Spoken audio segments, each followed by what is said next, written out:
Doctor 10 साल पहले IVF का जो रेशियो था वो 10 में से 1 से 2 था, बट अभी वो रेशियो बढ़कर 3 से 5 हो गया है। बेसिकली आजकल हम देख रहे हैं कि आज की जो वुमेन है, आजकल की जो नारी है, she is totally career oriented. वो सबसे पहले वो फोकस कर रहे हैं and then she is thinking of marriage and her family. Also, ma'am, infertility is rapidly growing in today's world. So, what are the main common causes that we see commonly? Like PCOS, PCOD, ये एक major contributing factor है for infertility. अभी बहुत ही growing reason है which we call it as endometriosis. तो PCOD और PCOS में नेचुरली कंसीव करना पॉसिबल है? अगर हम किसी पेशेंट को बोले कि आपको PCOD है तो वो इतना सुन के डर जाते हैं कि जैसे कि मुझे कोई कैंसर जैसी बीमारी हो गई हो। जैसे PCOD का सीवियरिटी कितना है वो हम अगर देखें तो डेफिनेटली नेचुरल कंसेप्शन भी पॉसिबल है। अभी आपने जैसे प्रीवियसली मेंशन किया लो ओवेरियन रिजर्व मतलब लो AMH। सो लो AMH में सबसे इम्पॉर्टेंट होता है कि सिर्फ एग क्वांटिटी कम नहीं होती, लो AMH अफेक्ट करता है एग क्वालिटी को भी। So, ma'am, it is like कि even now women are targeted and held responsible for infertility in many houses. जैसे हमने पहले कहा, it is not just one person, पूरे कपल को इन्वेस्टिगेट करना ज़्यादा ज़रूरी है। मेल में भी इनफर्टिलिटी के आजकल जो कॉजेज़ हैं वो काफ़ी बढ़ते जा रहे हैं। तो अगर नेचुरल प्रेगनेंसी अचीव करनी है तो नॉर्मल स्पर्म काउंट कितना होना चाहिए? So irrespective of what is the volume of ejaculate, per ml sperm count should be more than 15 millions per ml. जैसे IUI, IVF और ICSI, तो इन तीनों में क्या डिफरेंस है? IUI का फुल फॉर्म होता है इंट्रा यूट्राइन इंसेमाइनेशन। अभी IVF का फुल फॉर्म होता है in vitro fertilization and ICSI का फुल फॉर्म होता है intracytoplasmic sperm insemination. Welcome back to DigiDoc. Today we are talking about infertility and various treatments available for infertility. So welcome on our DigiDocs podcast and thank you for taking out your valuable time and joining us today. First of all, thank you so much for the entire DigiDoc channel and all the team members. You people are taking great efforts for taking some awareness related to all health problems and whatever the current population is facing. Thank you so much for inviting me here. Thank you, ma'am. Doctor 10 साल पहले IVF का जो ratio था वो 10 में से 1 से 2 था, बट अभी वो रेशियो बढ़कर 3 से 5 हो गया है। So what do you think about this? ये रेशियो इतना रैपिडली इंक्रीज क्यों हो गया है? बेसिकली आजकल हम देख रहे हैं कि आज की जो वुमेन है, आजकल की जो नारी है, she is totally career oriented. So पहले वो अपना करियर, अपना जो उन्हें आगे करना है करियर में, वो सबसे पहले वो फोकस कर रहे हैं and then she is thinking of marriage and her family, which is a very good thing, क्योंकि महिला आजकल इंडिपेंडेंट हो रही है। बट इसके जो ड्रॉबैक्स है वो कहीं जाके फर्टिलिटी पे अफेक्ट हो रहे हैं, क्योंकि हम थोड़ा we are going against nature. पहले के ज़माने में हम देखते थे कि अराउंड एज 24-25 तक एक आधी नारी का पूरा फैमिली कंप्लीट हो जाता था और उनकी फैमिली प्लानिंग की ऑपरेशन भी हो जाती थी। पर आजकल हम देख रहे हैं कि 24 एज में शादी भी नहीं होती। हमारे एज की जो लड़कियां हैं, Yes. they are like they want to set their career first and then they think about the after marriage. 30s that Yes. is. So marriage के टाइम पे एज बढ़ रहा है, डेफिनेटली इसके कारण फर्स्ट प्रेगनेंसी के टाइम पे जो मदर का एज है वो बढ़ते जा रहा है, जिसको हम मेडिकल टर्म्स में कहते हैं एडवांस मैटरनल एज। Okay. उसके कारण थोड़ा बहुत फर्टिलिटी पे असर हो रहा है। नाउ जब भी ये महिलाएं अपनी करियर पे कंसंट्रेट कर रही है, ये करियर की वजह से जो उनके पीछे स्ट्रेस आ रहा है वो इन अ वे रिलेट कर रहा है, अफेक्ट कर रहा है फर्टिलिटी पे। ओके, प्लस आजकल का जो डाइट है वो थोड़ा हेल्दी ना होके जंक फूड पे ज़्यादा फोकस हो रहा है। जंक फूड किसे खाना पसंद नहीं है, बट डेफिनेटली वो हमारे हेल्थ पे जो अफेक्ट कर रहा है, that is indirectly it is creating more and more problems. इसीलिए मेरी ये एडवाइस रहेगी, जो कपल्स अभी कोशिश कर रहे हैं या दे आर ट्राइंग टू या प्लानिंग टू कंसीव, उन्होंने प्रेगनेंसी रखने के पहले उन्होंने अपने लाइफ में कुछ लाइफस्टाइल मॉडिफिकेशन करना बहुत ज़्यादा ज़रूरी है। Okay, and what about the women जिनको करियर करके फिर फैमिली प्लानिंग करनी है लाइक आफ्टर 30s, तो उनके लिए क्या ट्रीटमेंट ऑप्शंस है कि तभी उनका इनफर्टिलिटी का जो प्रॉब्लम है वो उनको फेस नहीं करना पड़े? डेफिनेटली आजकल साइंस में इतने रिसेंट एडवांसेस हुए हैं, या फिर जो हम कह रहे हैं असिस्टेड रिप्रोडक्टिव टेक्निक्स है, उसमें भी काफ़ी चेंजेस आए हैं। सो सबसे पहले एडवाइस रहेगी कि ऐसे वुमेन ने अपने फर्टिलिटी टेस्ट करवा के हमारा एग रिजर्व कितना है वो पहले देख ले। Accordingly they can pre plan और पोस्टपोन देयर प्रेगनेंसी प्लान। अगर जिनको प्रेगनेंसी पोस्टपोन करानी है, बहुत सारे ऑप्शंस होते हैं, जैसे कि एग फ्रीजिंग या स्पर्म फ्रीजिंग जैसे टेक्निक्स होते हैं, and accordingly they can plan whenever they want to conceive after their career is achieved. So ma'am, according to science, what is the ideal age for pregnancy? See, as we say, age is just a number, especially for women. But अगर हम देखा जाए तो reproductive age group जो हम कहते हैं वो रहेगा अराउंड 25 to 35 years, जिसमें women has a maximum potential for conceiving. But definitely हर एक वुमेन के लिए इट इज़ नॉट ट्रू। मतलब वो लेडी के लिए वो जब भी मेंटली फिजिकली प्रिपेयर है, that time she can think of conception. Also ma'am, infertility is rapidly growing in today's world. So what are the main common causes that we see commonly? हम जब भी infertility को evaluate करते हैं तभी it is not only one person वो is responsible, हमें पूरे कपल को इन्वेस्टिगेट करना पड़ता है। इसीलिए ये जो इनफर्टिलिटी के कॉजेज़ है वो भी हम दो में डिवाइड करेंगे, फीमेल कॉजेज़ और मेल पार्टनर कॉजेज़। अगर हम देखें फीमेल में क्या क्या कॉजेज़ होते हैं, सो अभी जो लाइफस्टाइल चेंजेस हो रहे हैं उसके वजह से जो डिसऑर्डर्स हो रहे हैं लाइक PCOS, PCOD, ये एक मेजर कंट्रीब्यूटिंग फैक्टर है फॉर इनफर्टिलिटी। अभी बहुत बार किसी किसी लेडीज़ को यूट्रस में कोई फाइब्रॉइड या पॉलिप जैसे स्ट्रक्चर्स होते हैं जो कि इनफर्टिलिटी के लिए रिस्पॉन्सिबल होते हैं। और एक अभी बहुत ही ग्रोइंग रीज़न है which we call it as endometriosis. ये भी आजकल बहुत तेज़ी से बढ़ रहा है, लोगों में अवेयरनेस भी इसका बढ़ रहा है, और endometriosis is becoming a important reason के कंसीव ना होने के लिए। अभी आपने जैसे बताया एंडोमेट्रियोसिस, तो ये एग्जैक्टली होता क्या है? Okay, so endometriosis itself is a big topic.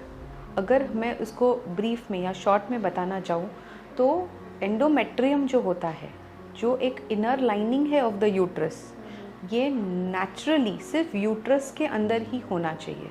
Nature has made this lining for the embryo to grow, और अगर प्रेगनेंसी नहीं है तो हर महीने ये मेंस्ट्रुअल साइकिल के रूप में ये शेड होता है। अभी ये जो एंडोमेट्रियम है, अगर यूट्रस के अलावा इसके एबनॉर्मल साइड्स देखे जाए तो मोस्ट कॉमन होता है ओवरीज। ओवरी में अगर एंडोमेट्रियल डिपॉजिट्स है तो ऐसे पेशेंट्स जब भी हर महीने इनको पीरियड्स में ब्लीडिंग होता है, उसी तरह ये एंडोमेट्रियल डिपॉजिट्स ओवरी के अंदर ब्लीड होते हैं, and slowly over the years they grow and they form an endometrioma, जो ओवरी का अंदर एक स्मॉल लीजन बन जाता है। ये एंडोमेट्रियोमा हमारे एग रिजर्व को कम कर देता है, जिसके कारण बहुत बार एंडोमेट्रियोसिस के पेशेंट को लो AMH जैसी प्रॉब्लम्स होती है। अभी ये एंडोमेट्रियल डिपॉजिट्स जहाँ जहाँ भी पाए जाएंगे वो उस ऑर्गन को अफेक्ट करेंगे। अगर ओवरी के साथ जो बाजू में हमारे फेलोपियन ट्यूब्स होते हैं, जो इतना नाजुक स्ट्रक्चर है कि अगर ये ट्यूब्स में अफेक्ट हो गया तो ये इनफर्टिलिटी को अफेक्ट करेगा। एडनेक्सल स्ट्रक्चर जिसको हम कहते हैं ओवरीज और ट्यूब, अगर इसका ट्यूबो ओवेरियन रिलेशन ख़राब हो गया तो भी कंसीव होने के लिए प्रॉब्लम होती है। सो एंडोमेट्रियोसिस ये बहुत तरीके से फर्टिलिटी को अफेक्ट करता है। तो अगर एक पेशेंट में एंडोमेट्रियोसिस रहेगा तो उसमें क्या क्या सिम्टम्स पाए जाते हैं? एंडोमेट्रियोसिस का सबसे मेन प्रॉब्लमेटिक सिम्टम होता है कि डिस्मेनोरिया। पेशेंट को बहुत ही अनबेरेबल पेन होना पीरियड्स में। सो जो महिलाओं को अनबेरेबल पेन है, normal pain is acceptable, but अगर पीरियड का पेन इतना हो रहा है कि उसकी day to day life hamper हो रही है, then definitely they should get investigated कि कहीं हमें एंडोमेट्रियोसिस तो नहीं है ना। दूसरे सिम्टम होते हैं कि ये हमारे पीरियड साइकिल को इरेगुलर कर देते हैं। सो ये जो पीरियड की साइकिल होती है वो लेस देन 25 डेज आ जाती है, या फिर इरेगुलर मेंसेस यानी कभी कभी पीरियड्स पोस्टपोन हो जाते हैं more than 35 days. Okay, so if anyone is having endometriosis तो उसमें नेचुरली कंसीव हो सकता है या फिर नहीं हो सकता? डेफिनेटली जो पेशेंट्स को एंडोमेट्रियोसिस है नॉट नेसेसरी वो कंसीव ही नहीं होंगे, बिकॉज रेट्रोस्पेक्टिवली हम देखते हैं कि एक आध लेडी कंसीव होके आ गई है और अर्ली सोनोग्राफी पे उनको एंडोमेट्रियोसिस दिखता है। सो एंडोमेट्रियोसिस है मतलब आप नेचुरली कंसीव होगे ही नहीं, ऐसा नहीं है, बिल्कुल ही नहीं है। बट एंडोमेट्रियोसिस में अगर कंसीव होने में तकलीफ़ हो रही है तो इन्वेस्टिगेट करना ज़रूरी है, या फिर हमें पहले से मालूम है मैरिज के पहले से या प्रेग्नेंट होने के पहले से कि मुझे एंडोमेट्रियोसिस है, ऐसे लोगों ने इनफर्टिलिटी के टेस्ट करना बहुत ज़रूरी है, क्योंकि एंडोमेट्रियोसिस सब फर्टिलिटी का एक महत्वपूर्ण कारण है और वो हमारे एग रिजर्व या फिर ओवेरियन रिजर्व को कम कर देता है। So what are the treatment options for endometriosis? जब भी एंडोमेट्रियोसिस का पेशेंट हमारे पास आता है तो हमें उसको कैटेगराइज करना पड़ता है इन माइल्ड, मॉडरेट या सीवियर एंडोमेट्रियोसिस में। सबसे पहले मोस्ट इम्पॉर्टेंट इन्वेस्टिगेशन होता है कि पेल्विक अल्ट्रासोनोग्राफी करना। उस अल्ट्रासोनोग्राफी पे अगर पता चले कि एंडोमेट्रियोमा या फिर एंडोमेट्रियोसिस स्मॉल है यानी कि लेस देन 5 सेंटीमीटर है और पेशेंट को बाकी कोई सिम्टम्स नहीं है या फिर बाकी कोई रीजंस नहीं है इनफर्टिलिटी के, ऐसे पेशेंट्स में सबसे पहले हम उसका एग रिजर्व चेक करेंगे। अगर एग रिजर्व भी सही रहा, माइल्ड एंडोमेट्रियोसिस है और कोई वजह नहीं है इनफर्टिलिटी के, तो फर्स्ट कुछ महीने हम उनमें ओव्यूलेशन इंडक्शन ड्रग्स देके पेशेंट को नेचुरली कंसीव करने की कोशिश कर सकते हैं। बट अगर ये कोशिश नाकामयाब रही, मतलब उसमें भी पेशेंट कंसीव नहीं हुआ, तो डेफिनेटली हमें कुछ आगे के टेस्ट यानी कि पेशेंट की ट्यूब्स नॉर्मल है ना, ऐसे में कभी कभी हिस्टेरोसाल्पिंगोग्राफी या फिर हिस्ट्रोस्कोपिक लेप्रोस्कोपी करना पड़ता है, जिसके हमें पता चलता है कि क्या ट्यूबो ओवेरियन रिलेशन सही है, यूट्रस के अंदर और कोई प्रॉब्लम्स नहीं है ना, और पेल्विक एंडोमेट्रियोसिस कितना है। ओके, सो आजकल हम ये भी देख रहे हैं एंडोमेट्रियोसिस के साथ पीसीओडी, पीसीओएस के भी बहुत सारे पेशेंट्स बढ़ रहे हैं, तो पीसीओडी और पीसीओएस में नेचुरली कंसीव करना पॉसिबल है? आजकल पीसीओएस और पीसीओडी का जो प्रमाण है इतना बढ़ रहा है कि अगर हम दिन में 10 पेशेंट देखें उसमें से 8 पेशेंट को पीसीओडी होता है। ओके, ये पीसीओएस और पीसीओडी है क्या? So basically it is just a lifestyle disorder. अगर हम किसी पेशेंट को बोले कि आपको पीसीओडी है तो वो इतना सुन के डर जाते हैं कि जैसे कि मुझे कोई कैंसर जैसी बीमारी हो गई हो। But this is just a lifestyle modification. हमने हमारे लाइफस्टाइल को चेंज किया है, इसलिए बॉडी अकॉर्डिंगली चेंजेस दिखा रही है। पीसीओएस है, पीसीओडी है मतलब मैं कभी कंसीव ही नहीं कर पाऊंगी, ऐसा नहीं है। जैसे पीसीओडी का सीवियरिटी कितना है वो हम अगर देखें तो डेफिनेटली नेचुरल कंसेप्शन भी पॉसिबल है। सो जिन पेशेंट्स में पीसीओडी, पीसीओएस की प्रॉब्लम है तो उन्हें अगर कंसीव करना है तो फिर उन्हें क्या प्रिकॉशंस लेने की ज़रूरत है? सो जैसे हमने कहा पीसीओएस या PCOD is a lifestyle disorder. So सबसे पहले हम अगर कंसीव करना चाह रहे हैं तो हमारी कुछ आदतों को यानी लाइफस्टाइल को चेंज करना बहुत ज़रूरी है। अगर कोई भी लेडी प्रेग्नेंट होने से पहले हेल्दी है तो ही वो हेल्दी प्रेगनेंसी और हेल्दी बेबी को डिलीवर कर सकती है। सो कंसीव होने से पहले सबसे इम्पॉर्टेंट है हमारी लाइफस्टाइल को चेंज करना। अगर वो लेडी कोई बहुत स्ट्रेस से गुजर रही है तो उस पेशेंट में स्ट्रेस मैनेजमेंट बहुत ही इम्पॉर्टेंट रोल प्ले करता है। सबसे इम्पॉर्टेंट आता है उसका डाइट, कि is she taking a healthy and a regular meals. Healthy diet खाना मतलब एग्जैक्टली क्या होता है, तो बेसिकली जंक फूड को अवॉइड करना एंड हेल्दी मील्स यानी उसमें अपना प्रोटीन एंड फाइबर्स का कंटेंट ज़्यादा हो एंड हमारे जो कार्बोहाइड्रेट्स है या फिर अनहेल्दी एक्स्ट्रा कैलोरीज है उसको अवॉइड करना। अगर हम बात करें तो एक्सरसाइज का दिन में बहुत इम्पॉर्टेंट रोल होता है। So regular exercises specially aerobic exercises is very important. Okay. So pre conceptional period में जो हम हेल्दी लाइफस्टाइल की बात कर रहे हैं उसमें जो क्रॉनिक डिजीज़ेस होते हैं उनको भी नज़रअंदाज नहीं कर सकते। अगर कोई पेशेंट को पहले से ही थायराइड प्रॉब्लम है, अनीमिया है या फिर कोई हार्मोनल चेंजेस पीसीओएस पीसीओडी है या प्रोलैक्टिन कभी कभी रेज्ड होता है जिसके कारण पेशेंट्स कंसीव नहीं हो पाते, ऑलरेडी प्री एग्जिस्टिंग डायबिटीज़ है, ब्लड प्रेशर हाई है या अस्थमा जैसी बीमारियां हैं, तो इनको पहले ही आप नियंत्रण में लाना ज़रूरी है and then it is better to go for conceiving. Okay. अभी आपने जैसे प्रीवियसली मेंशन किया लो ओवेरियन रिजर्व मतलब लो एएमएच, तो उसमें क्या प्रिकॉशंस या फिर क्या हम ऐसे बता सकते हैं कि लो एएमएच में भी नेचुरल कंसेप्शन पॉसिबल है? Yes definitely. सबसे पहले एएमएच क्या हमें बताता है कि हमारा एग क्वालिटी, एग रिजर्व कितना है। एएमएच डिटरमाइन करेगा कि आपका फर्टिलिटी पोटेंशियल कौन से एज तक जाएगा। सो लो एएमएच में सबसे इम्पॉर्टेंट होता है कि सिर्फ एग क्वांटिटी कम नहीं होती, लो एएमएच अफेक्ट करता है एग क्वालिटी को भी। ओके। सो बहुत सारे कंडीशंस है, जैसे हमने कहा एंडोमेट्रियोसिस में लो एएमएच होता है, बट दैट डजंट मीन कि एएमएच लो है तो वो कंसीव ही नहीं कर पाएंगे। बहुत बार लो एएमएच में स्पॉन्टेनियस कंसेप्शन भी पॉसिबल होता है, बट डेफिनेटली जो लेडीज़ का एएमएच नॉर्मल है उनके कंपैरिजन में जो पेशेंट्स का एएमएच लो है उनमें कभी कभी रिकरेंट मिसकैरेजेस के प्रॉब्लम होते हैं और ऐसी प्रेगनेंसी टर्म तक जाना मतलब कंप्लीट होना टिल 37 to 40 वीक्स कभी कभी बिकम्स अ टास्क। Okay.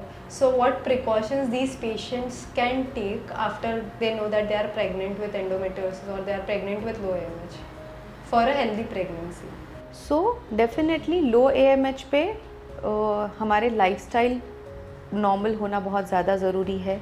ऐसे पेशेंट्स ने अगर वो ऑलरेडी कंसीव हो चुके हैं तो फर्स्ट 3 मंथ्स में ज़्यादा प्रिकॉशंस लेना ज़रूरी है, बिकॉज प्रेगनेंसी जब तक 12 वीक्स यानी फर्स्ट ट्राइमेस्टर या फर्स्ट तिमाही कंप्लीट नहीं होते, ऐसे में रिकरेंट मिसकैरेजेस के प्रॉब्लम होते हैं। फिर आपके डॉक्टर आपको कुछ सप्लीमेंट्स देते हैं, हार्मोनल सप्लीमेंट्स, क्योंकि अगर अब हमारी बॉडी या फिर ओवरीज में से उतने हार्मोनल सप्लाई नहीं मिले तो भी रिकरेंट वजाइनल ब्लीडिंग या मिसकैरेजेस के प्रॉब्लम्स होते हैं। सो जो डॉक्टर ने आपको प्रिस्क्राइब किए हार्मोन सप्लीमेंट्स उसको सही तरीके से लेना, प्रॉपर हाइड्रेशन मेंटेन करना और आपका proper diet and lifestyle maintain करना, ये बहुत इंपॉर्टेंट होता है। तो बेसिकली अगर प्रॉपर फॉलोअप्स लिए जाए, प्रॉपर मेडिसिन्स लिए जाए, डॉक्टर्स के सजेशंस को ध्यान रखते हुए अगर even if the pregnancy is conceived तो प्रॉपर केयर के साथ we can achieve a healthy pregnancy.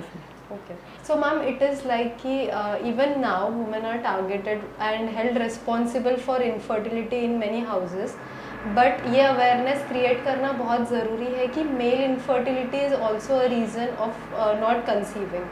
So ऐसे कौन से common problems है जो male infertility में देखे गए हैं? डेफिनेटली। सो जब भी हम इनफर्टिलिटी की बात करें, जैसे हमने पहले कहा, it is not just one person, पूरे कपल को इन्वेस्टिगेट करना ज़्यादा ज़रूरी है। हमने देखा अभी फीमेल में क्या क्या कॉजेज़ है, बट मेल में भी इनफर्टिलिटी के आजकल जो कॉजेज़ है वो काफ़ी बढ़ते जा रहे हैं। अभी सबसे पहले अगर हम बात करें तो मेल इनफर्टिलिटी का कॉज होता है स्ट्रेस और लाइफस्टाइल चेंजेस। बहुत सारे मेल्स को कभी कभी कुछ एडिक्शंस होते हैं, जैसे कि अल्कोहल या स्मोकिंग, जो भी इनफर्टिलिटी पे बहुत ही ज़्यादा मेन कॉज डिटरमाइन करते हैं। किसी किसी पेशेंट्स को पहले से ही प्री एग्जिस्टिंग डायबिटीज़ है या फिर कोई बड़ी बीमारियां हैं जिसके कारण स्पर्म काउंट लो हो जाता है। प्री एग्जिस्टिंग रीजंस जैसे कभी कभी वैरिकोसील या हाइड्रोसील होता है, या फिर मेल्स में हर्निया काफ़ी कॉमन है जो भी इनफर्टिलिटी का रीज़न हो सकता है। सो ऐसे पेशेंट्स में सबसे कॉमन और इजी टेस्ट होता है सीमेन एनालिसिस करना। जैसे आपने अभी मेंशन किया लो स्पर्म काउंट, तो अगर नेचुरल प्रेगनेंसी अचीव करनी है तो नॉर्मल स्पर्म काउंट कितना होना चाहिए and what is considered as low sperm count? So whenever we do a semen analysis test, उसमें क्या क्या पैरामीटर्स नॉर्मली हम देखते हैं। सबसे पहले होता है टोटल स्पर्म काउंट, जो कि more than 15 million per ml होना चाहिए। So irrespective of what is the volume of ejaculate, per ml sperm count should be more than 15 millions per ml। उसके बाद उसमें देखा जाता है कि टोटल मोटिलिटी कितनी है। So amongst all the sperms more than 40% motility is a good motility. उसमें से भी बहुत डिविजन्स आते हैं कि उसमें से रैपिडली प्रोग्रेसिंग कितने हैं, स्लो प्रोग्रेसिंग कितने हैं, या फिर इमोटाइल कितने हैं। इम्पॉर्टेंट होता है जो रैपिडली प्रोग्रेसिंग, मतलब रैपिडली मूविंग स्पर्म जो है 40% में से 32% should be more then rapidly progressive motility.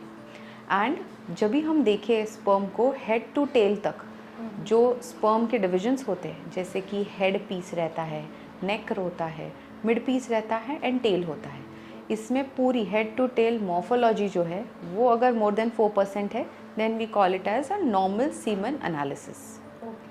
अगर इसमें से कोई भी एक भी पैरामीटर अगर इम्पेयर्ड है तो वो डेफिनेटली आपके फर्टिलिटी को अफेक्ट करेगा। सो जब भी काउंट कम होता है, less than 15 million per ml, हम उसको कहते हैं ओलिगोस्पर्मिया।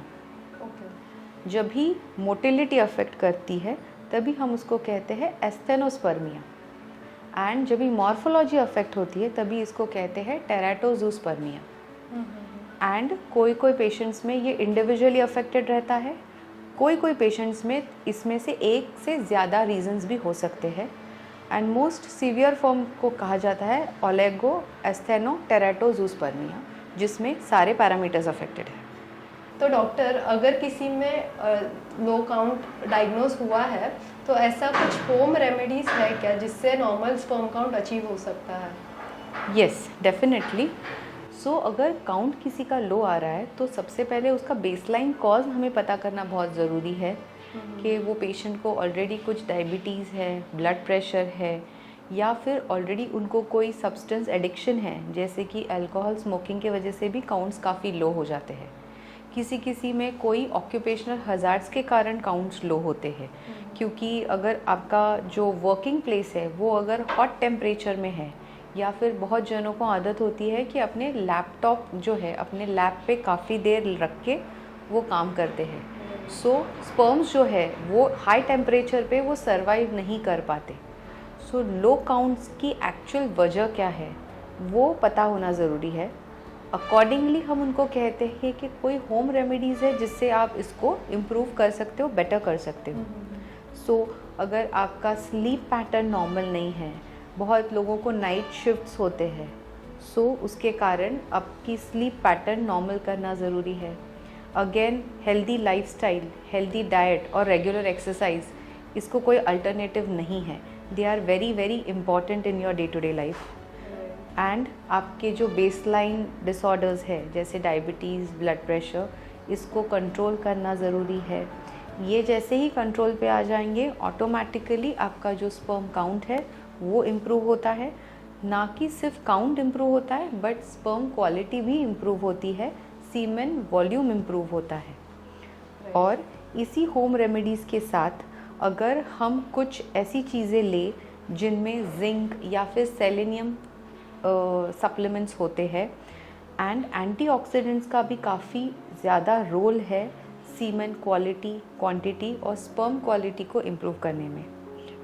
अगर हम एंटीऑक्सीडेंट्स की बात करें तो सबसे ज़्यादा एंटीऑक्सीडेंट्स पाए जाते हैं ग्रीन लीफी वेजिटेबल्स में।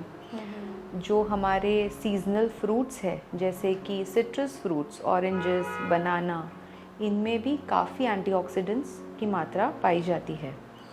एंड ड्राई फ्रूट्स और बाकी एंटीऑक्सीडेंट्स जो हमारे डे टू डे लाइफ में है, प्लस हाई प्रोटीन डाइट, यानी दिन में at least 2 boiled eggs is very important.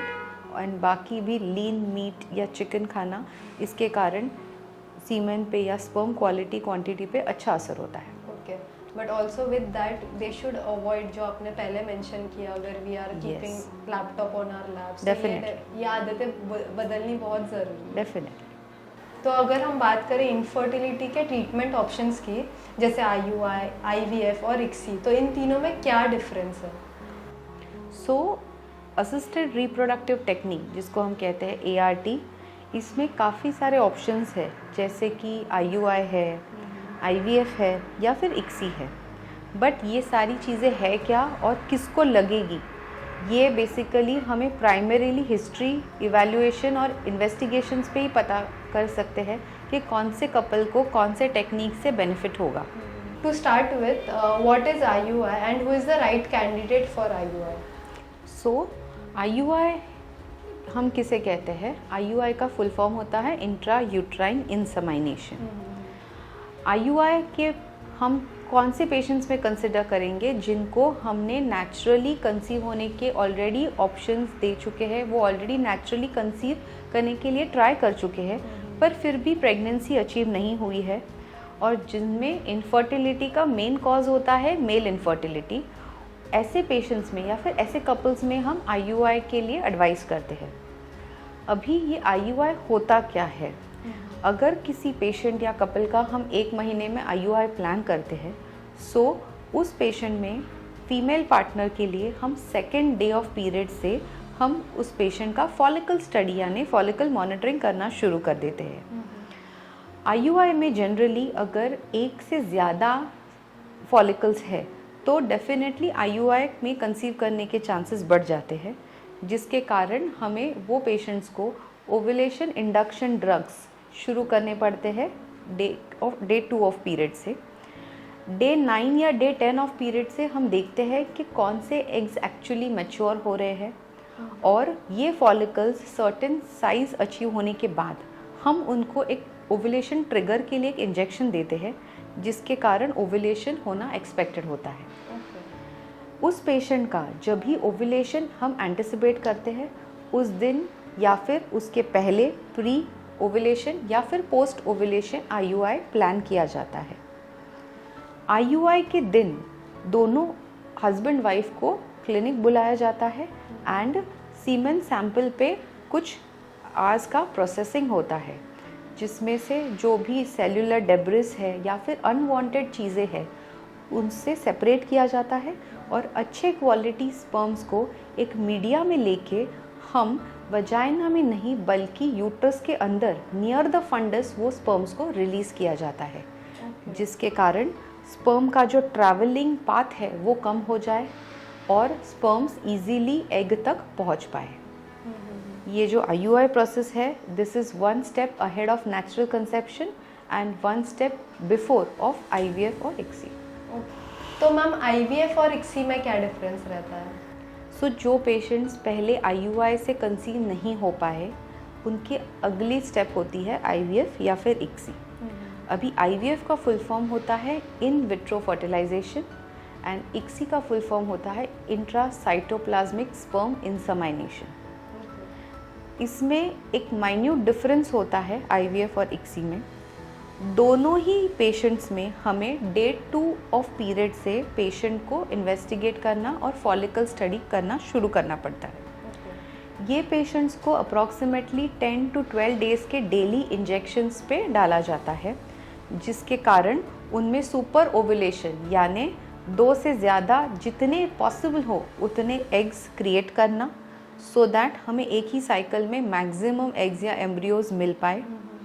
जब भी इन फॉलिकल्स की एक पर्टिकुलर साइज़ अटेंड होती है, उस टाइम ये पेशेंट्स को ट्रिगर इंजेक्शन दिया जाता है, जैसे हमने IUI में देखा। सिर्फ इसमें एक डिफरेंस होता है कि ये एग्स हम पेट के अंदर रिलीज़ होना नहीं पॉसिबल हो पाता, क्योंकि हमारी जो सारी की हुई मेहनत है वो वेस्ट हो जाएगी। So we don't want to let this eggs ovulate inside the body. Instead of that हम एक ओवम पिकअप प्रोसीजर करते हैं, जिससे ये सारे एग्स रिट्राइव हो और हमें ये टेस्ट ट्यूब बेबी के लिए यूज़ हो जाए। जितने एग्स एक साइकिल में मिले उतना ही पेशेंट को ज़्यादा बेनिफिट होता है। अभी इसको पेशेंट कपल को डिसाइड करना है कि हमें इस कपल के लिए IVF करना है या फिर ICSI करना है। अभी ये डिटरमाइन होता है मेल फैक्टर पे। अगर किसी पेशेंट का semen count is good, it's more than 5 millions per ml, उनकी मोटिलिटी अच्छी है और मॉर्फोलॉजी भी अच्छी है। तो यही जो एग्स रिट्राइव हुए हैं, हम उनको एक पेट्री डिश में लेते हैं। इट्स अ स्मॉल डिश जिसमें रिट्राइव्ड एग्स रखे जाते हैं एंड वी अलाउ दो sperms to naturally fertilize those eggs. But उसके लिए काउंट्स और मोटिलिटी मॉर्फोलॉजी अच्छा होना बहुत ज़्यादा ज़रूरी है। दूसरे दिन देखा जाता है कि उनमें से कितने एग्स फर्टिलाइज हुए हैं और कितने नहीं, मतलब उसमें से कितने एम्ब्रियोज हमें मिले हैं एंड अकॉर्डिंगली वो इन फ्यूचर एक तो फ्रीज किए जाते हैं या फिर एम्ब्रियो ट्रांसफ़र के लिए यूज़ किए जाते हैं। सो ये हो गया IVF। इक्सी में क्या होता है, अगर किसी पेशेंट का मेल फर्टिलिटी के कारण काउंट कम है, मॉर्फोलॉजी इज़ नॉट गुड या फिर motility is not good, and अगर ऐसे पेशेंट को हमने IVF किया और एग्स कंसीव नहीं हो पाए यानी एग्स फर्टिलाइज नहीं हो पाए, so whatever things we have done till now वो सारे वेस्ट हो जाएंगे। सो दैट्स वाई IVF के आगे जाके एक प्रोसीजर होता है जिसको हम कहते हैं इक्सी या फिर इंट्रासाइटोप्लाज्मिक स्पर्म इंसेमिनेशन, जिसमें एक एग के लिए एक स्पर्म भी काफ़ी होता है। So one sperm is taken, उसका जो टेल है वो tail part is removed and ये एक ही स्पर्म इंजेक्ट किया जाता है एग के साइटोप्लाज्म में, so that we make sure that all the eggs are fertilized. So ये डिफरेंस होता है IVF और इक्सी में। सो IVF में बेसिकली एक पेट्री डिश में नेचुरली फर्टिलाइज होने के लिए छोड़ा जाता है, बट उसमें भी आर नॉट श्योर कि सारे एग्स फर्टिलाइज होंगे। ओके। बट इक्सी में डेफिनेटली सारे एग्स फर्टिलाइज होते हैं क्योंकि वन एग के लिए इट इज़ वन स्पर्म। सो इतनी सारी प्रोसेस के बाद में IVF और इक्सी के बाद में प्रिकॉशंस क्या लेने चाहिए जिससे कि सच्ची में कंसीव हो जाएगा? डेफिनेटली अभी जो कपल का IVF या इक्सी हुआ है उनकी स्ट्रेस लेवल, उनकी anxiety level we can imagine. They are just in that waiting period of 14 days कि मैं कब मेरी बीटा HCG लेवल करूँ और वो होपफुली फिंगर्स क्रॉस पॉजिटिव आ जाए। तो ये जो 14 डेज़ का पीरियड होता है वो बहुत ही इम्पॉर्टेंट पीरियड होता है एंड एक्चुअली ये पीरियड में आपकी मेंटालिटी, आपकी स्ट्रेस, आपकी फिज़िक, ये सारा डिटरमाइन करती है कि रिजल्ट्स कैसे आने वाले हैं। सो एक स्टडी हमने देखा गया है कि जो कपल्स काफ़ी रिलैक्स्ड है in spite of stress and anxiety at the back of the mind, जो they are keeping they very cool, जो रोज़ का रूटीन उनके little bit exercises, daily routine अच्छे से मेंटेन कर रहे हैं, अपना हाइड्रेशन डाइट अच्छे से रख रहे हैं, स्ट्रेस कीपिंग जितना हो सके उतना मिनिमम लेवल पे, नॉट नेसेसरी ऐसे पेशेंट्स को पूरे 15 दिन बेड रेस्ट लेनी है, definitely they can continue their daily routine. ऐसे अगर कपल्स देखें तो उनमें कंसेप्शन के चांसेस और भी बढ़ जाते हैं एज़ कम्पेयर टू जो कपल्स बहुत ही स्ट्रेस्ड आउट है या फिर कंप्लीट बेड रेस्ट पे है। ऐसा नहीं है कि you have to go for complete bed rest after IVF और इक्सी।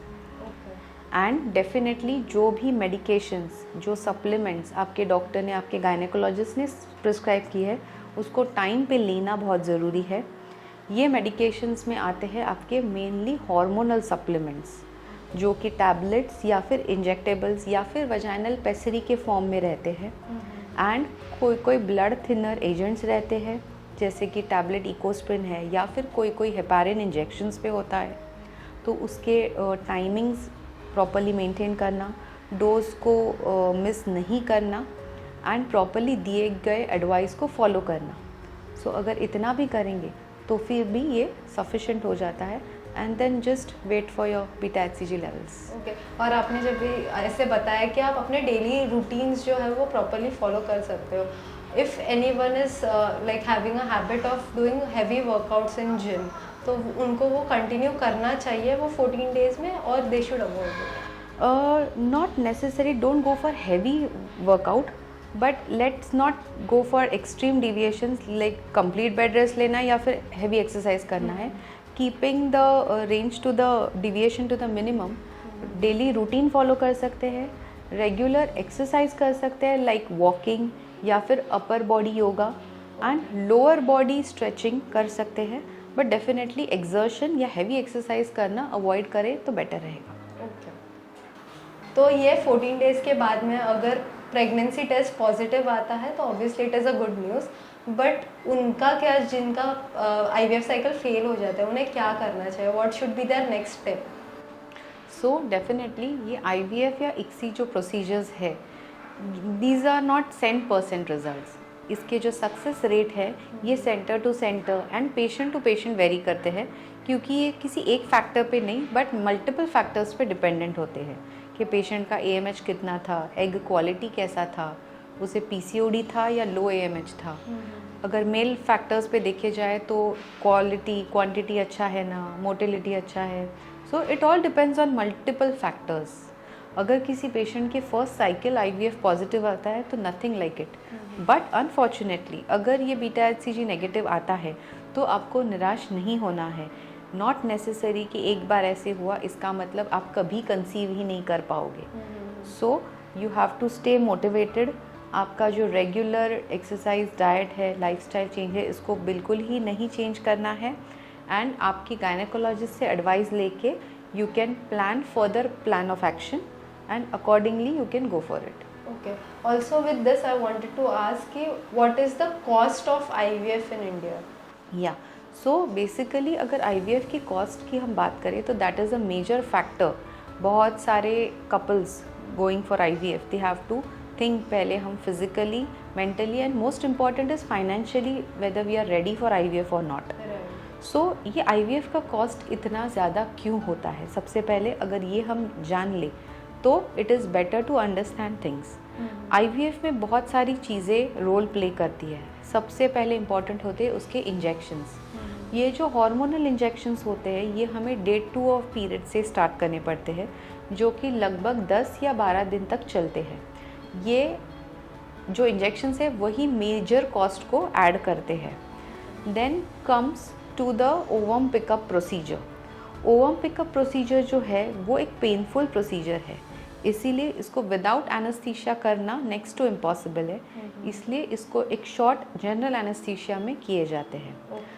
एक बार हम वो एग्स रिट्राइव करें तो उस एग्स को हमें डिफरेंट IVF लैब में प्रोसेस करना पड़ता है। उसके लिए एक डेडिकेटेड ऑपरेशन थिएटर होता है जिसको मेंटेन करना, because it is almost like creating what things are going in vivo, वैसे इन विट्रो उसको रेप्लिकेट करना is really a task. So इसीलिए IVF OT and IVF lab is totally different than what हम normally OT और operation theatre होता है। So that's why that also adds to the cost.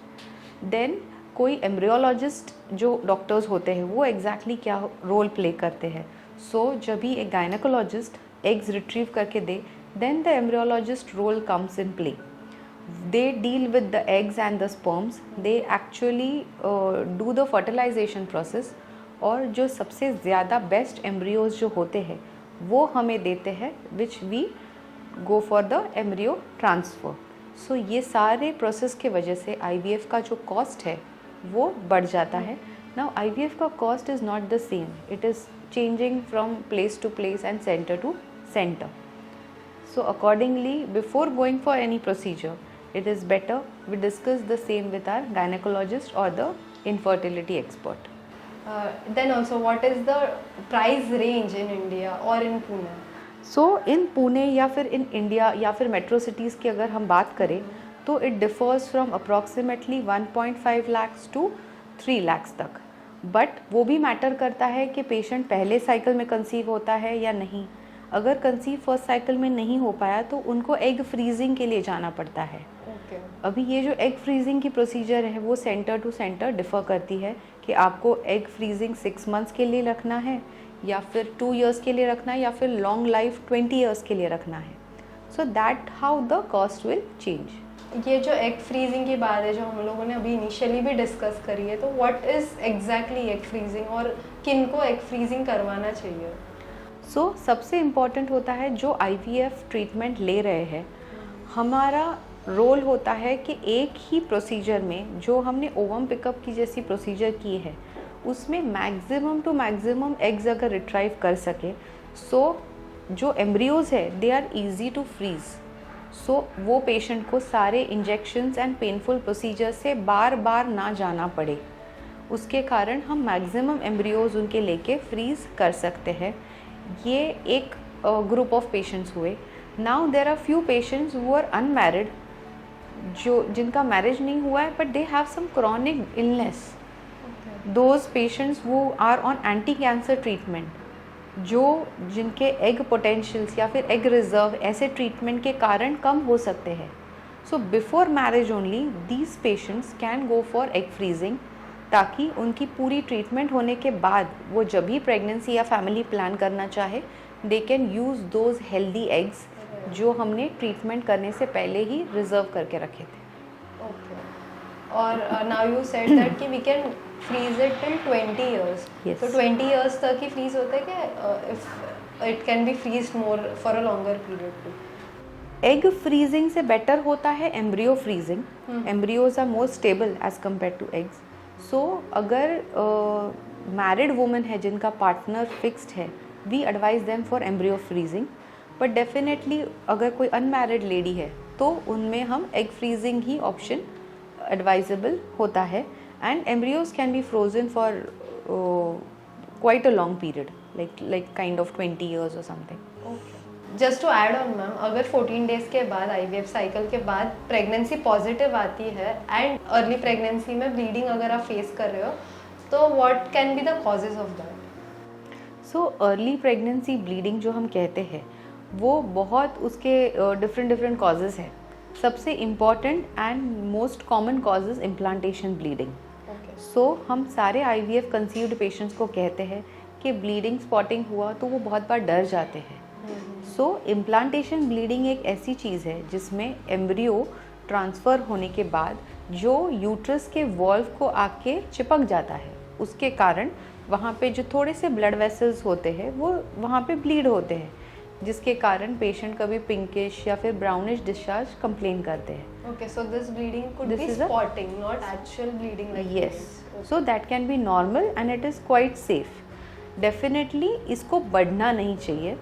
अगर ये bleeding continuous रह ही रहा है या फिर हमारे नॉर्मल सप्लीमेंट्स या मेडिकेशंस देने के बावजूद नहीं कम हो रहा है, देन हम ऐसे पेशेंट्स को कहते हैं कि पेल्विक अल्ट्रासाउंड करना ज़रूरी है, जिससे हमें पता चले कि जो एम्ब्रियो अंदर बढ़ रहा है वो हेल्दी है ना, और वो ब्लीडिंग के कारण अगर ऑलरेडी बेबी में हार्ट बीट्स आ गए होंगे तो वो ब्लीडिंग उसको प्रेस तो नहीं कर रहा है ना, जिसके कारण हमें पता चले कि अंदर कोई सब कोरियोनिक ब्लीडिंग है, या फिर बहुत बार कभी कभी वो इनकम्प्लीट मिसकैरी हो जाता है.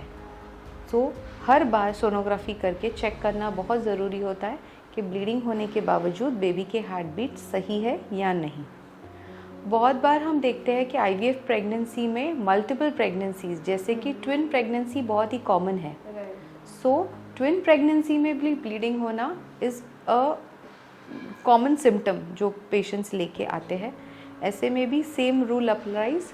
हर बार ब्लीडिंग के टाइम पे हमें देखना होता है कि दोनों बेबीज़ के सैक सही है ना, अंदर सैक के आजू बाजू कोई ब्लीडिंग तो नहीं है ना, एंड बेबी के हार्ट बीट्स अगर आ गए होंगे तो उसे कुछ धक्का नहीं लगा है ना. एक रेयर कंडीशन होती है ट्विन प्रेगनेंसी में जिसमें हम कहते हैं वैनिशिंग ट्विन, जिसमें एक प्रेगनेंसी कंटिन्यू हो जाती है बट दूसरी मिसकैरी हो जाती है. सो इसको हम कहते हैं वैनिशिंग ट्विन, जिसमें एक प्रेगनेंसी मिसकैरी हो जाती है बट एक प्रेगनेंसी प्रॉपरली कंटिन्यू होती है. उसमें भी अर्ली प्रेगनेंसी ब्लीडिंग होता है. अभी ये कॉजेज़ हुए प्रेगनेंसी रिलेटेड कॉजेज़. बहुत बार प्रेगनेंसी एसोसिएटेड कॉजेज़ होते हैं जो कि प्रेग्नेंट होने से पहले ही वो लेडी को थे, सिर्फ प्रेगनेंसी के कारण वो बढ़ गए हैं. जिसमें हम कहते हैं कि सर्विसाइटिस या फिर वजाइनाइटिस है, या फिर किसी पेशेंट को फाइब्रॉइड या पॉलिप होता है जो ब्लीड होता है एंड वी मिसलीड एड्स कि प्रेगनेंसी को कुछ धक्का पहुंचा है क्या, या फिर कभी कभी कुछ अंदर हीमरेज के कारण ब्लीडिंग होता है. And one rare cause is malignancy. But जो प्रेग्नेंट फीमेल्स होती है they are in a small younger age group, उनमें malignancies are very rare. But इसको नज़रअंदाज नहीं कर सकते. Definitely that can be one of the reason. So अगर if anyone is facing early pregnancy bleeding, तो इसमें क्या ट्रीटमेंट ऑप्शंस अवेलेबल है? सो सबसे पहले हम पेशेंट बहुत एंग्शियस हुए रहते हैं, हम उनको कहते हैं कि ऐसा नहीं है, ब्लीडिंग हुआ है मतलब मिसकैरेज ही हुआ है. सबसे पहले उनको काम करना बहुत ज़रूरी है। उनको कहना है कि डिहाइड्रेशन के कारण भी प्रेगनेंसी हो लॉसेस या फिर प्रेगनेंसी ब्लीडिंग होती है। सो हाइड्रेशन प्रॉपर मेंटेन करो। ओवर एक्सर्शन इस पीरियड में डेफिनेटली अवॉइड करना चाहिए।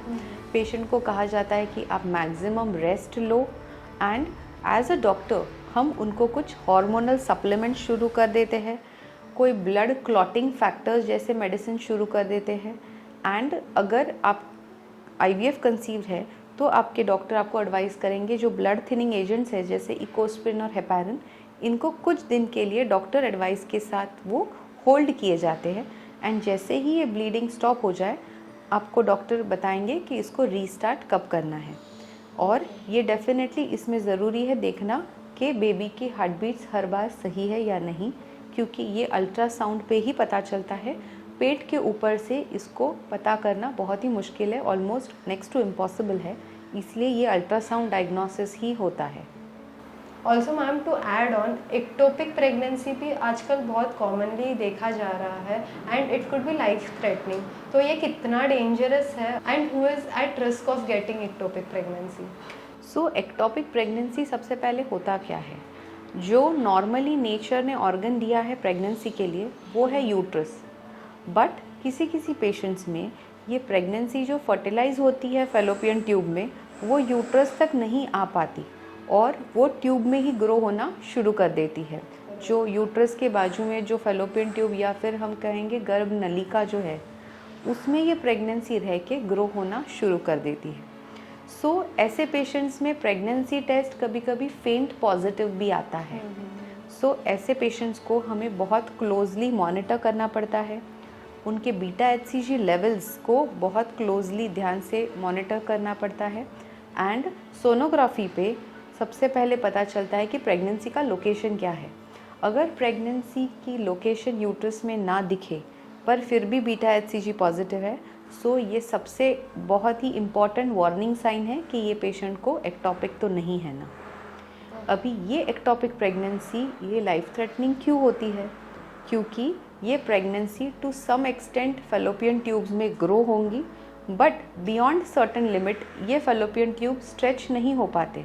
इसीलिए प्रेगनेंसी ग्रोथ के साथ ये गर्भ नलिकाएँ रप्चर हो जाती है और अंदर लाइफ थ्रेटनिंग ब्लीडिंग होने की संभावना होती है। इसीलिए इसको अर्ली डायग्नोज करना और उसको अर्ली ट्रीट करना ये बहुत ही ज़्यादा ज़रूरी है, या फिर क्योंकि वो patients can be eight risk of heavy bleeding and may be ये कभी कभी लाइफ थ्रेटनिंग भी हो सकता है। तो मैम ऐसे भी देखा गया है कि एक्टोपिक प्रेगनेंसीज जल्दी डायग्नोज भी नहीं हो पाते और बहुत ही मेजर सिम्टम्स दिखने के बाद पता चलता है कि उनको एक्टोपिक प्रेगनेंसी है। तो ऐसे केसेस में हम क्या कर सकते हैं? इसीलिए जो पेशेंट्स को प्रेगनेंसी टेस्ट फेंट पॉजिटिव आया है या फिर जिनको पहले की हिस्ट्री है, पहले भी एक एक्टोपिक रहा है, या फिर पेल्विक इन्फेक्शंस हुए हैं, या जिनको ट्यूबरकुलोसिस हुआ है पास्ट लाइफ में, बहुत बार आजकल हम देख रहे हैं कि even womens are addicted to smoking. ऐसे पेशेंट्स में एक्टोपिक होने के चांसेस बहुत ज़्यादा है as compare to general population. So जिनमें ये रिस्क फैक्टर है ऐसे पेशेंट्स को हम एडवाइस करते हैं कि बीटा HCG लेवल्स करें। अगर beta HCG levels between 1500 to 2000 है then we ask them to go for ultrasound. अगर सोनोग्राफी में सैक यूट्रस के अंदर दिख जाए then we are not much worried, but अगर सैक ना दिखे, बीटा HCG लेवल्स भी 1500 to 2000 के बीच में है, ऐसे में एक्टोपिक बहुत ही ज़्यादा ड्रेडेड होने की पॉसिबिलिटी है।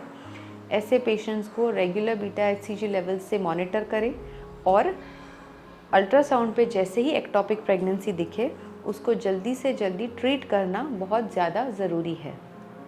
तो ये एक्टोपिक प्रेगनेंसी के सिम्टम्स क्या हो सकते हैं और इसके लिए ट्रीटमेंट ऑप्शंस क्या अवेलेबल है? सो जैसे हमने कहा कि पेशेंट का टेस्ट पॉजिटिव आया है बट उसको सीवियर एब्डोमिनल पेन हो रहा है, या फिर पेशेंट का टेस्ट पॉजिटिव है, severe abdominal pain and PV bleeding, ये एक रेड अलार्मिंग साइन है कि ये पेशेंट को शायद एक्टोपिक प्रेगनेंसी हो सकती है। सो अर्ली से अर्ली सोनोग्राफी पे ये डायग्नोज करना ज़रूरी है। अभी अगर हम इसके ट्रीटमेंट ऑप्शंस की बात करें तो हम बार बार कह रहे हैं कि अर्ली डायग्नोसिस ये क्यों इम्पॉर्टेंट है, क्योंकि अगर हम एक्टोपिक प्रेगनेंसी को अर्ली डायग्नोज कर सकते हैं तो हम एक मेजर सर्जरी को अवॉइड करेंगे। अगर ये अर्ली डायग्नोज होता है, बीटा HCG लेवल्स भी लेस है, उसमें सैक इंटैक्ट है, अगर यूट्रस के जो बाजू में ट्यूब्स है वो रप्चर नहीं हुए हैं, अंदर बेबी के हार्ट बीट्स नहीं आए हैं और आजू बाजू में कोई ब्लीडिंग नहीं है, मतलब इसको हम कहते हैं अनरप्चर्ड एक्टोपिक प्रेगनेंसी। ऐसे प्रेगनेंसी को हम पहले मेडिकल मैनेजमेंट करते हैं जिसमें कोई इंजेक्शंस के द्वारा वो प्रेगनेंसी को डिसकंटिन्यू करने का ऑप्शन दिया जाता है। बट अगर ये जैसे कहा मैंने कि ये डायग्नोज जल्दी नहीं हुई एंड पेशेंट ने बहुत लेट प्रेजेंट किया, patient is already come with a ruptured ectopic pregnancy, उसका पल्स, ब्लड प्रेशर हीमोडायनामिकली स्टेबल नहीं है, काफ़ी पेट में ब्लड लॉस हुआ है, ऐसे पेशेंट्स को हमें डायरेक्टली इमरजेंसी लैप्रोस्कोपी सर्जरी के लिए लेना पड़ता है और अनफॉर्चुनेटली उस साइड की ट्यूब रप्चर होने के कारण वो साइड की ट्यूब रिमूव करनी पड़ती है। So I think ma'am this was a great session and very knowledgeable for our viewers. We thank you for coming in and taking out your valuable time for this podcast. And I wanted to ask if there is any giveaway you can give to our followers. Definitely, thank you so much for inviting me on this stage and it was lovely interacting with you and all the viewers. एक ही सिर्फ advice देना चाहूँगी कि जो भी couples pregnancy के लिए try कर रहे हैं, डेफिनेटली कुछ जो साइंस बढ़ता जा रहा है, जो fertility test and options available है उसका एडवांटेज ले and don't remain in that myth कि मैं कभी भी कंसीव कर सकती हूँ या फिर कुछ आइडिया नहीं है and just blindly we are following certain wrong things. So definitely do your fertility test, know what is actually the situation and then discuss things and your problems related to your fertility with your gynecologist or the treating doctor and then accordingly go for it. Sure, I think obviously our viewers are going to follow our suggestions and thank you so much. Stay tuned for more health updates with health experts and don't forget to like, share and subscribe. This is your Health Simplified.